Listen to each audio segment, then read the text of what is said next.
Time right now is 8:30. Good Thursday morning. Welcome to the WLBB Community Voice Program, News Talk 1330 FM 106.3, streaming live online at newstalk1330.com. My name's Colin Worthington. My handsome young guest here, I'll introduce you to him right now. He's an author. His name's Alan Caldwell.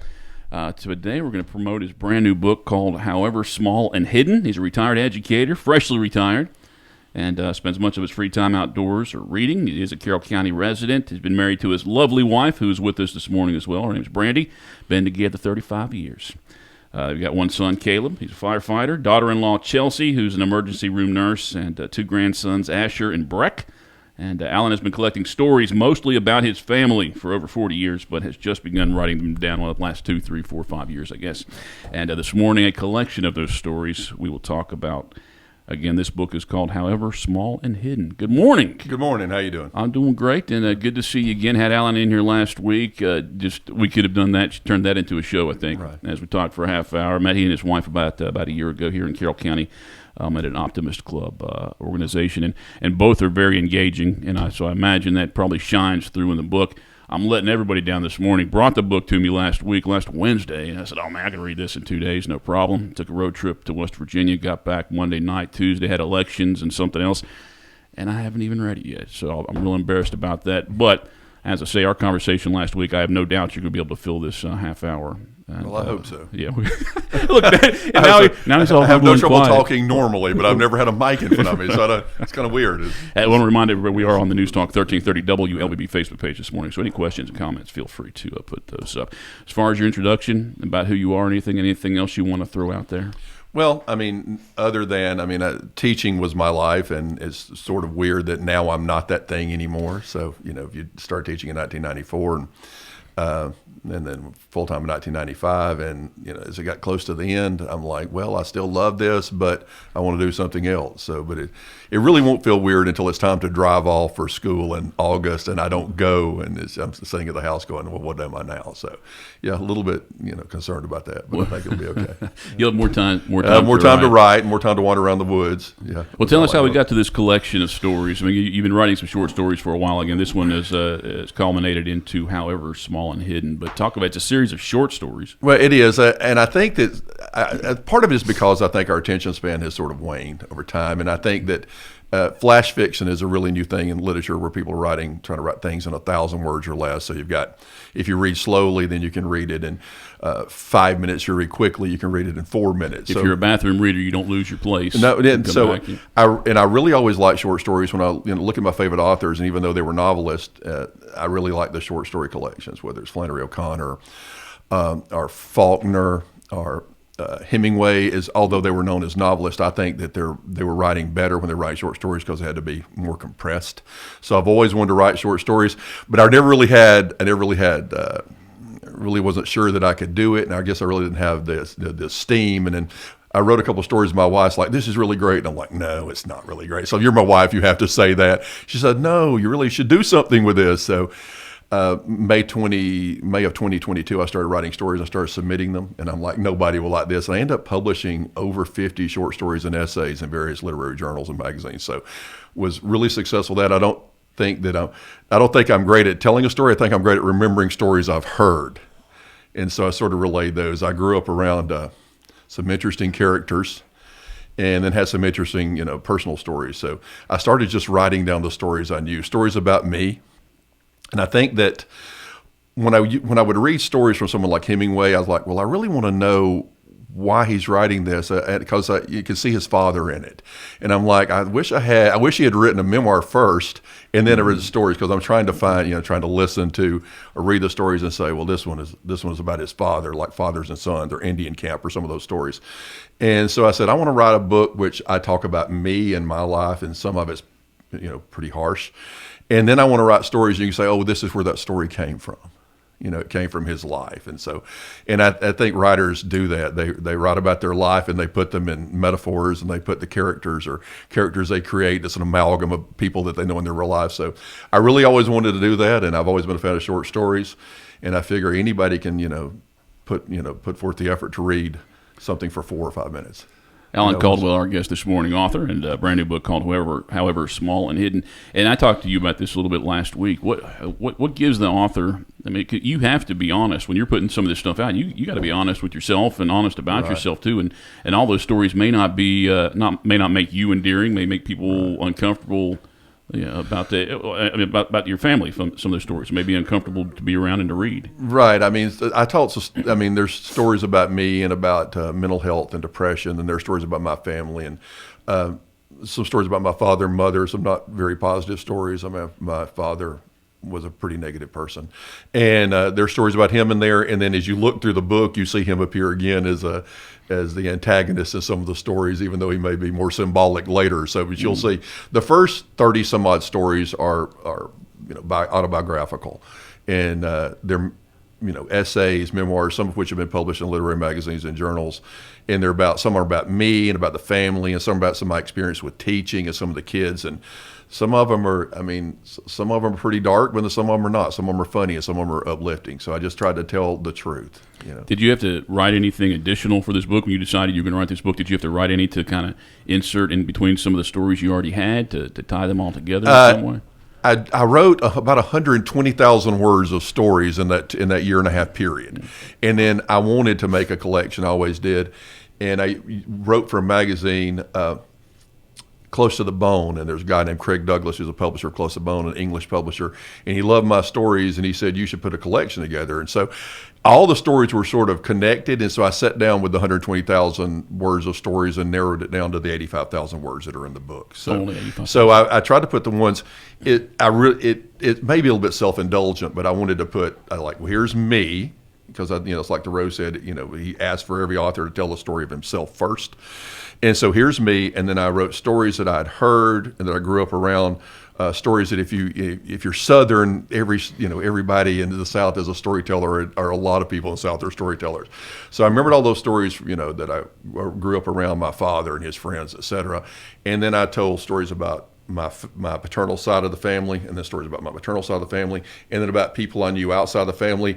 And at the end, they're just stories. Stories, a lot of them are mystery-like or horror-like. So I wanted to trace that progression from me to just stories at the end. It goes from very literal to very metaphorical at the end. So that was a procedure. Alan Caldwell, our guest on this morning's Community Voice program. We will take our first book and maybe kind of dive into this book a little bit deeper. We'll be back in 1 minute here. Community Voice brought to you by Tanner Health System and Oak Mountain Academy. Health is a journey. It's making better choices, even when it's not easy. It's taking care of yourself and the people you love. At Tanner Health System, we're there for you with every step, with primary care, heart care, cancer care, women's care, orthopedics, surgical services, and so much more. We're dedicated to helping you live and feel your best. So let's get on that journey to health. You've got places to be for many years to come. Find us at tanner.org.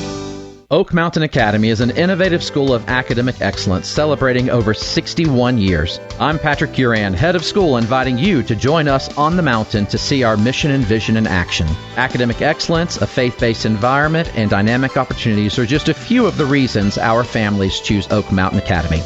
Academic scholarships and tuition assistance are available. For more information, visit us at oakmountain.us. Discover your journey at OMA. Prepare, explore, and achieve.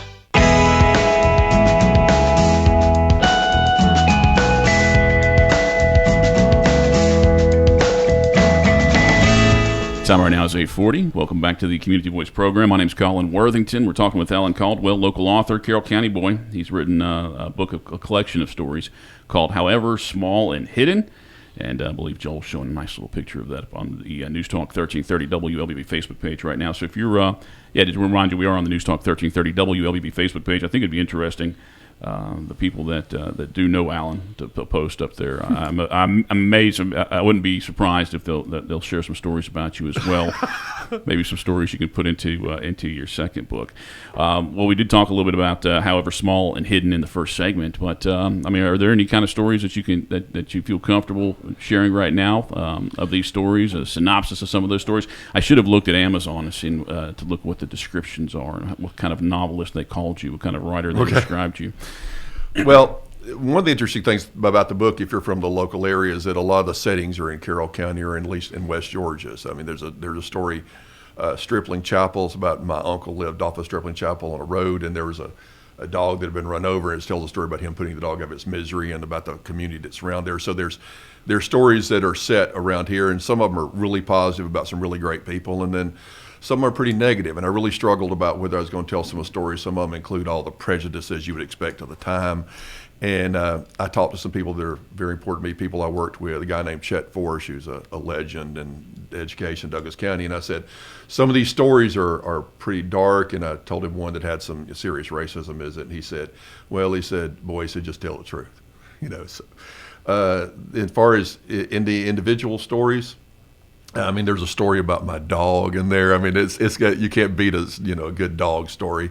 And then there's stories about some violence took place. There was a shooting that most people around here may remember or hearing about in December 1910, that was a Benefield shooting, and those are my great grandfather and his two brothers. And I tell that story in there, and I sort of clean it up and put it in put some metaphorical elements in it and some other things to it. But and I think that's what I've done with the book, is that I'm really concerned when somebody says this is a true story, because what you say, well, this is a story, and even if it's amazing to me something even that happened, and you go back and write it the second time, because there's a couple of stories in here about my life that I'd written down when I was younger, and I go back and read them again, I'm like, that's not the way I remember it now. So when someone says it's a true story, it's like Elbad Tom and Cormac McCarthy book, when he said, well, it's true that it's a story. Mm-hmm. So I told the stories that as I remember them being true, and then in the next series I'm like,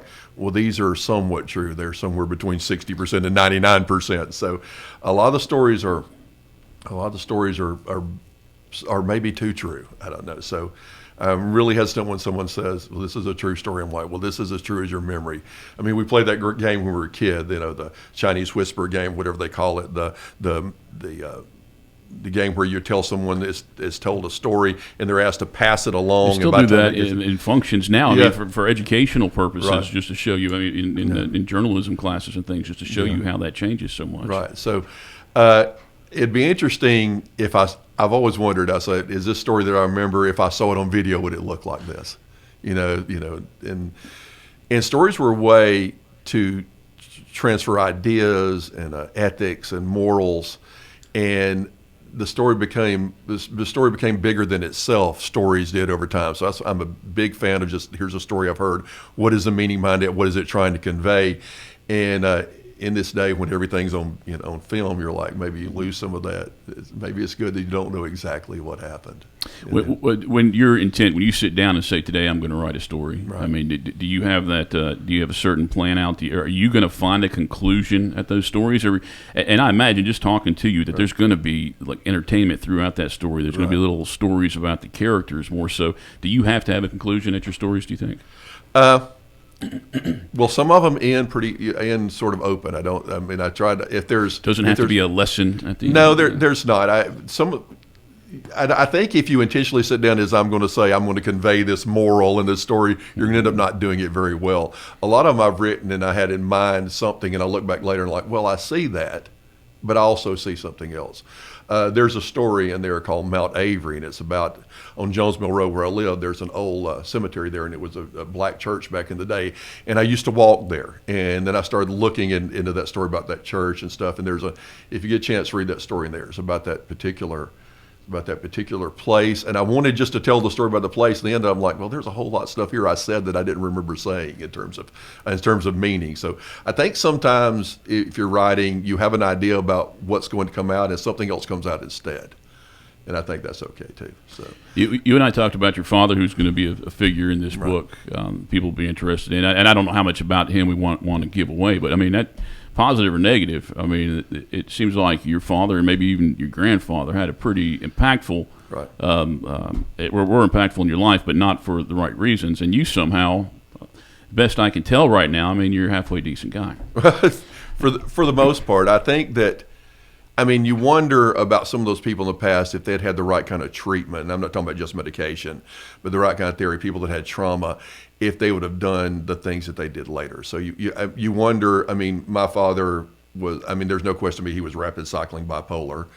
And you wonder if that had been treated correctly, that maybe he would have done some of the damage he did to everyone else and himself as well. So, and I mean, maybe he just didn't get lucky and have the support system that I did, and wife and family. And do you think that the support system, because I mean, you think it's generations of that kind of those kind of personalities, and then for whatever reason, this one you squirted out, and you're like, well, I'm going to be different.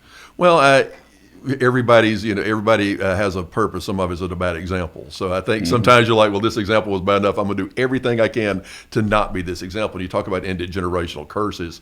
And I'm not saying that, I did that all along. I think it happened because I had a good support system and was in a better time. So interesting, you see people are so complex. And you'll say, well, this person, and their characteristics of this person, they're so positive. And you're like, and you focus on those as a child and try to remember that about your father, and you look a little deeper and say, well, here's some of the other things, and some of the things I may not have even known till later. And you're like, well, I needed him to be one thing, and maybe he was more than one thing. So.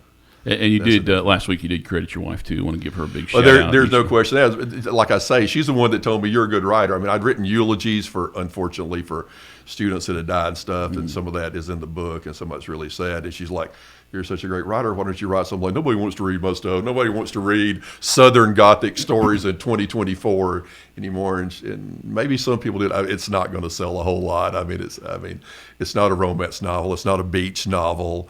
It's not some of those things that sell, and I'm not sure I'm capable of writing those things.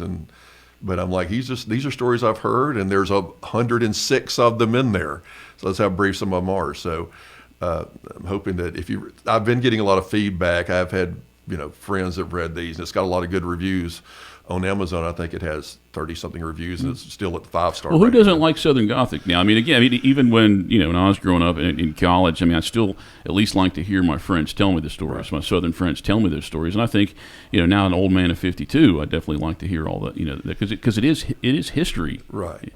I mean, there's stories there about fishing, there's stories there about hunting, there's stories there about farming, and I'm like, I'm not sure people in 2024 want to sit down and read a story about a farmer.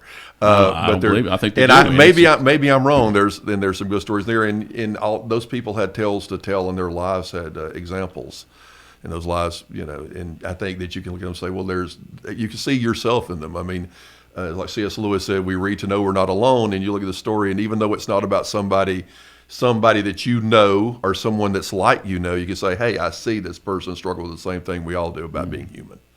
So maybe there is some truth in it, but I just didn't have any without my wife. I didn't have any faith that anybody would read anything that I'd ever written. So, and I don't know. So again, some of it's kind of indulgent. I'm like, but I've enjoyed writing it, and I've got a lot of positive feedback.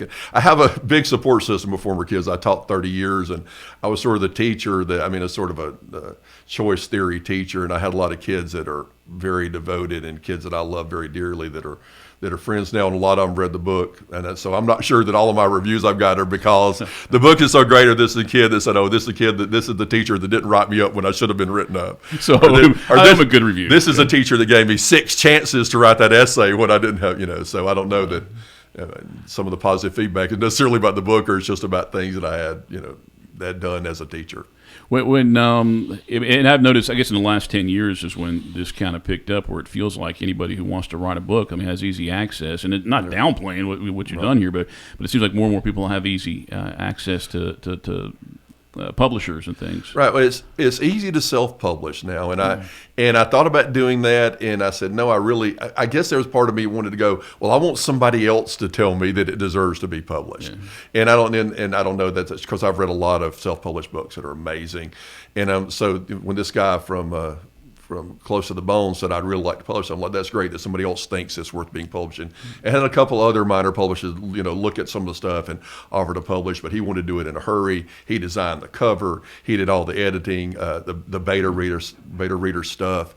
And I mean that typical southern in the autumn, early winter picture up there. Yeah, that picture is from Northamptonshire, England. That's my editor, and it's interesting because I saw that picture on his website, and I'm like, this picture looks just like a road I know in Carroll County that goes down towards Welcome Methodist Church, and I'm like, that road looks exactly like that road did in the '80s when I was traveling on that road, and I'm like, I love that picture, Craig, and I'm like, let's use that picture for the book cover. So, how about the day before? I mean, you didn't hit send, but the day that you knew if it was coming out at midnight on May 24th or something. It came out May 26th. It's supposed to come out May 31st, and for some reason he released it early, and I didn't even know beforehand. No, they didn't. They didn't tell you beforehand. He told me it was going to be the 31st, and for some reason or other, he let it go early, and I actually got a friend that's like, "Oh, your book's out." And I'm like, I didn't know it. So, well, that kind of kills my question. Then I was like, were you extra nervous before that moment before it came out? Did you sit there and just watch the clock, waiting for the reviews and the purchases for 12 hours straight to see if anybody the kind of promotion and publicity? I think you're worried that you think you have a pretty baby, that everybody looks at the baby because this baby's not very pretty.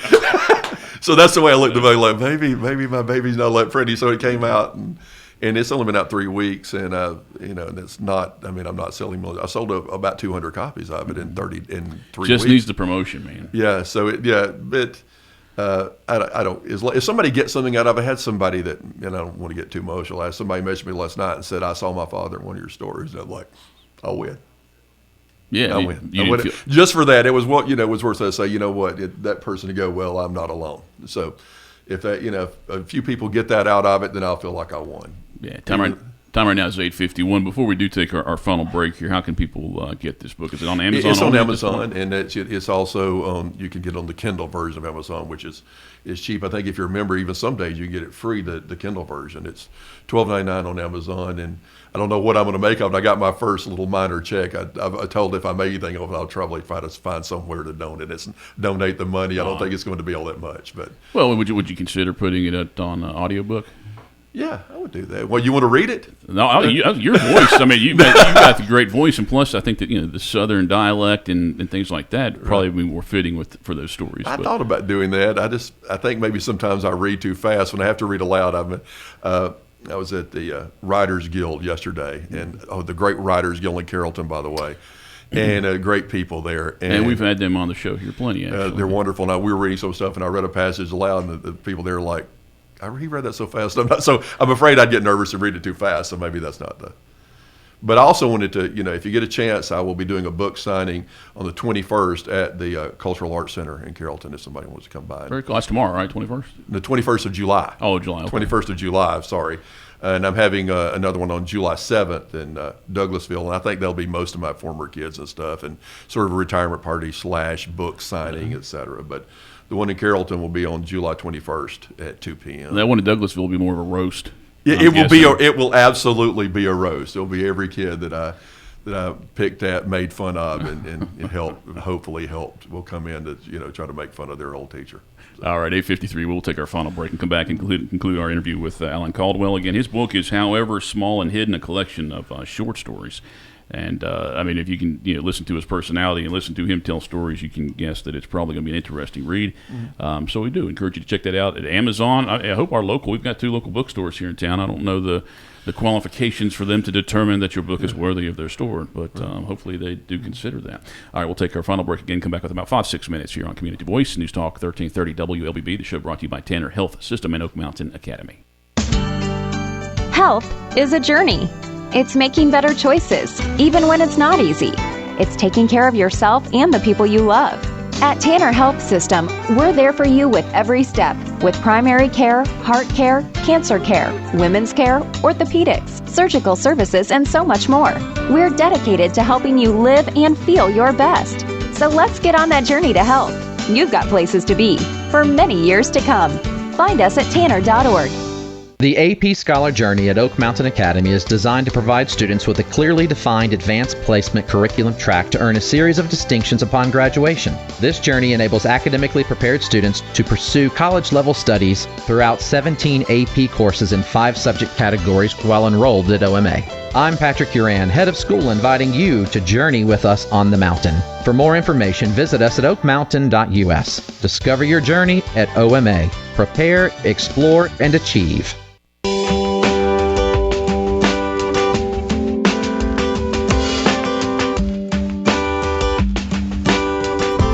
8:54. Welcome back to the WLBB Community Voice. My name is Colin Worthington. My guest is Alan Caldwell, local author, Carroll County guy, and his book is called However Small and Hidden.